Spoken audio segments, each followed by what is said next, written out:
सभे मगहिया भाई बहन के भूलेटन काका के राम राम आथिन मगहिया खबर में सुनथिन देश दुनिया के खबर। बिहार में 75% आरक्षण पर रोक से हाई कोर्ट कर गए इनकार। कल 4 राज्य के होयल चुनाव के वोट के गिनती करावल जाए। मिजोरम राज्य के गिनती 4 तारीख के होए।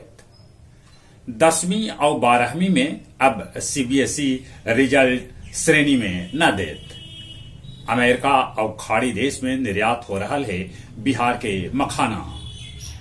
कल से 22 तारीख तक चलत संसद के शीतकालीन सत्र। बीपीएससी अब हर बच्चर 30 सितंबर के लेत पीटी परीक्षा और मुख्य परीक्षा जनवरी में करावल जाए।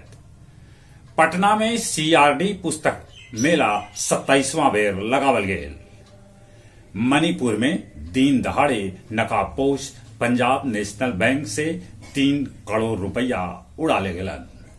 बेंगलुरु के 68 गो प्राइवेट स्कूल के बस के उड़ावे के धमकी देल गेल है।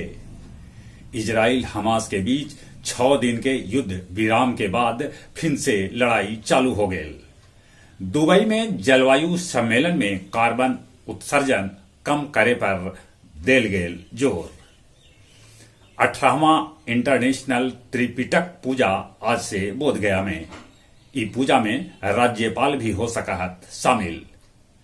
जनता दरबार में गया जी के डीएम डॉक्टर त्यागराजन सुनलन 250 आदमी के समस्या। नौकरी के नाम पर ठगी करे वाला 6 गो ठग के बोधगया पुलिस कैलक गिरफ्तार। गया जी के एसएसपी 42 गो आदमी के उनकर भुलायल या छिनायल मोबाइल लौटैलन। गया जी से थाई एयरलाइंस के नियमित उड़ान अब आज से शुरू हो गए। अब कुछ खेल के समाचार। भारत ऑस्ट्रेलिया के चौथा T20 मैच हरा के सीरीज पर जमा लेलक कब्जा। पहिलका टेस्ट न्यूजीलैंड से जीते के करीब पहुंचल है बांग्लादेश। पूर्व कप्तान सौरभ गांगुली कहलका कि रोहित शर्मा के T20 विश्व कप 2024 तक कप्तान पद पर बनल रहे के चाहिए। आज से 12 टीम के बीच खेलल जाए कबड्डी के महा मुकाबला। चली एक बार फिर से अपने सभे के भूलेटन काका के राम राम।